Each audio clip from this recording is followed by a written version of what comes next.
अस्सलाम वालेकुम। मुझे ओईटी से रिलेटेड काफ़ी ज़्यादा क्वेश्चंस आ रहे थे कि ओईटी की तैयारी किस तरह से करनी है और कहाँ से करनी है तैयारी, क्या क्राइटेरिया होता है और क्या एकेडमी रखनी चाहिए नहीं रखनी चाहिए, सेल्फ स्टडी से पास हो सकते हैं नहीं हो सकते।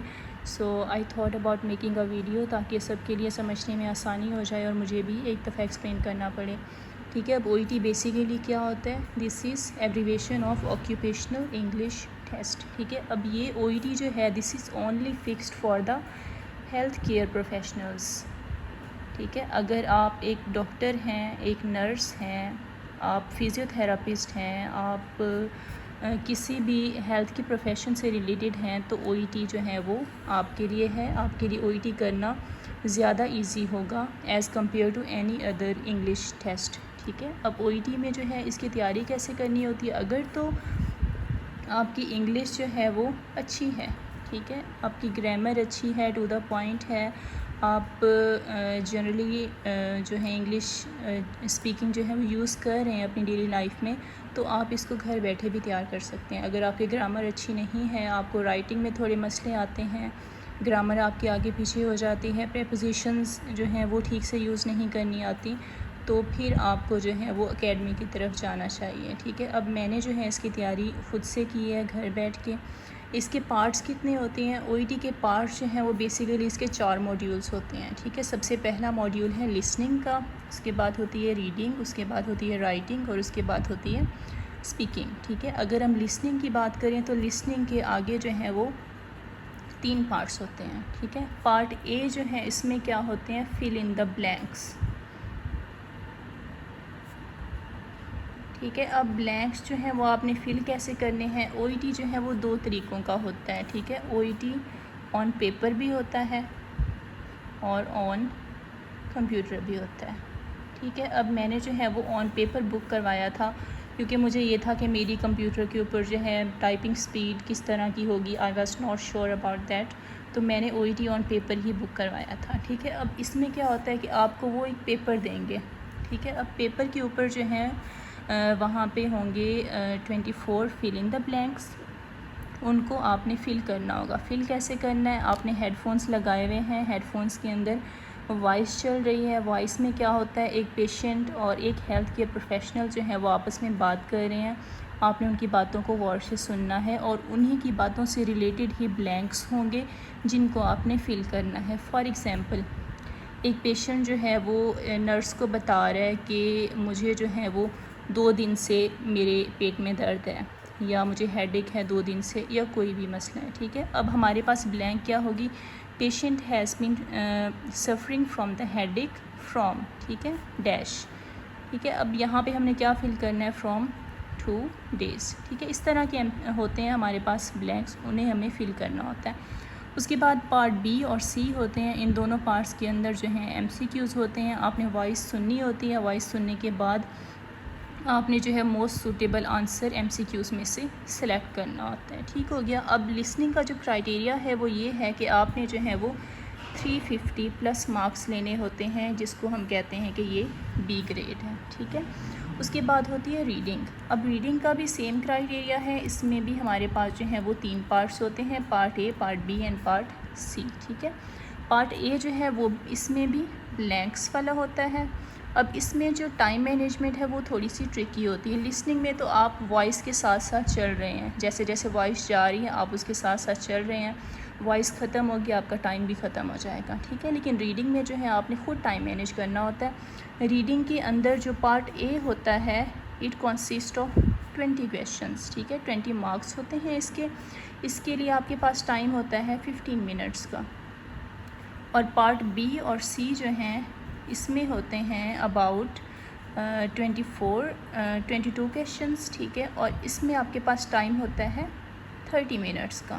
ठीक है, सो यहाँ से आप अंदाज़ा लगाएं कि पार्ट ए जो है ये कितना एक प्रेशराइज़ करने वाला पार्ट है। ठीक है, तो इसकी तैयारी आपने किस तरह से करनी होती है? आप जब तैयारी करने बैठेंगे, जब आप क्वेश्चन सॉल्व करेंगे प्रैक्टिस पेपर्स, तो उसमें आपने क्या करना होता है? आपने जो अपना टारगेट है वो 12 मिनट्स का रखना होता है। ठीक है, जब 12 मिनट का टारगेट रखेंगे तो तो आपके पास ये चीज़ मोस्ट प्रोबेबल हो जाएगी कि आप जो है एग्जैक्ट पेपर में जब बैठेंगे तो आपका पेपर जो है 15 मिनट्स में सॉल्व हो जाएगा पार्ट ए का। पार्ट बी और सी जो है इसके अंदर जो है पैराग्राफ्स होते हैं और उससे रिलेटेड आपने एमसीक्यूज़ को सिलेक्ट करना होता है, ठीक है। पार्ट बी और सी थोड़ा ट्रिकी होता है क्वेश्चंस के लिहाज से, एमसीक्यूज़ के लिहाज से। इसमें जो है उन्होंने सेम वर्डिंग यूज़ नहीं की होती, लेकिन पार्ट ए जो है ये थोड़ा सा ईजियर होता है कंपैरेटिवली, लेकिन इसमें टाइम मैनेजमेंट का थोड़ा सा मसला आता है, ठीक है। और रीडिंग का भी क्राइटेरिया यही है कि आपके मार्क्स जो हैं 350 प्लस या बी ग्रेड, ठीक है। उसके बाद आती है राइटिंग। अब राइटिंग जो है उसमें क्या होता है, आपने एक लेटर लिखना होता है। अब ये लेटर जो है ये एक रेफरल लेटर भी हो सकता है, ठीक है, या फिर एक डिस्चार्ज लेटर भी हो सकता है, ट्रांसफ़र लेटर भी हो सकता है, ठीक है। ये डिपेंड करता है, ठीक है। अब इसमें आपने क्या करना होता है, किसी भी दूसरे हेल्थ केयर प्रोफेशनल को लेटर लिखना होता है, ठीक है। अब लेटर जो है वो आप कैसे लिखेंगे, आपके पास केस नोट्स होते हैं कि पेशेंट जो है उसकी प्रीवियस हिस्ट्री क्या है, उसका नाम क्या है, उसकी एज क्या है, और उसी से रिलेटेड जो है आपके पास उसकी करंट हिस्ट्री भी दी होती है, लेकिन वो in the form of words होती है, in the form of sentences नहीं होती। आपने उसी में से सेंटेंसेस बनाने होते हैं और एक लेटर जो है वो आपने लिखना होता है। इसका फॉर्मेट जो है वो फिर हम इंशाल्लाह नेक्स्ट वीडियो में बनाऊंगी तो उसमें शेयर कर दूंगी। इसके लिए आपके पास होते हैं 45 मिनट्स, ठीक है। अब 45 मिनट्स में से 5 मिनट्स जो हैं उसमें आप जस्ट अपने केस नोट्स को रीड करोगे, जो आपका बेसिकली क्वेश्चन होता है उसको रीड करोगे, और 40 मिनट्स जो हैं उसमें आप राइटिंग करोगे, ठीक हो गया। उसके बाद है स्पीकिंग। अब स्पीकिंग जो है इसमें आपने इसके 2 पार्ट्स होते हैं, ठीक है, मतलब 2 सिनेरियोज़ होते हैं बेसिकली आपके पास, ठीक है। स्पीकिंग जो है उसका जब ये सारे पेपर हो जाते हैं तो एट द एंड आपको जो है वो स्पीकिंग के लिए बुलाया जाता है 1 बाय 1 सारे कैंडिडेट्स को एक रूम के अंदर। वहाँ पे एक इंटरलॉक्यूटर होता है, एक पर्सन होता है जिसने आपके साथ बोलना होता है इंग्लिश। आपके पास एक सिनेरियो होता है, आपको कार्ड्स दिए जाते हैं, रोल प्ले कार्ड जिनको कहते हैं। एक रोल प्ले कार्ड आपके पास होता है, एक रोल प्ले कार्ड जो है वो इंटरलॉक्यूटर के पास होता है। उस रोल प्ले कार्ड के अंदर उन्होंने एक्सप्लेन किया होता है कि आपने जो है वो क्या क्या बोलना है। आपके रोल प्ले कार्ड के अंदर जो है वो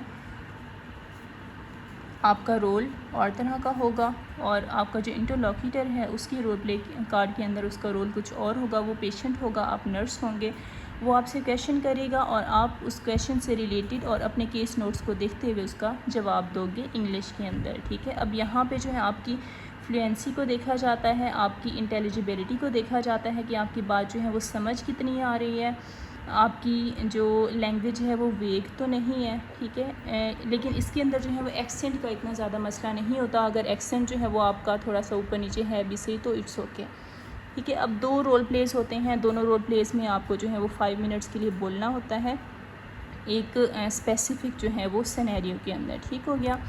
और इसमें जो पासिंग क्राइटेरिया है वो है 350 या बी ग्रेड, ठीक है। अब राइटिंग जो है वो डिफ़िकल्ट है इन सारे मॉड्यूल्स से, ठीक है। तो राइटिंग का जो क्राइटेरिया है उन्होंने कुछ जगह पे रखा हुआ है 300 प्लस या सी ग्रेड, और कुछ नर्सिंग काउंसिल्स जो हैं वो स्टिल जो है 350 मांगती हैं। एनएमसी यूके की जो नर्सिंग काउंसिल है वो 300 ही मांगती है राइटिंग के लिए, क्योंकि राइटिंग का जो पार्ट है वो थोड़ा डिफ़िकल्ट होता है और it is difficult to pass basically, ठीक है।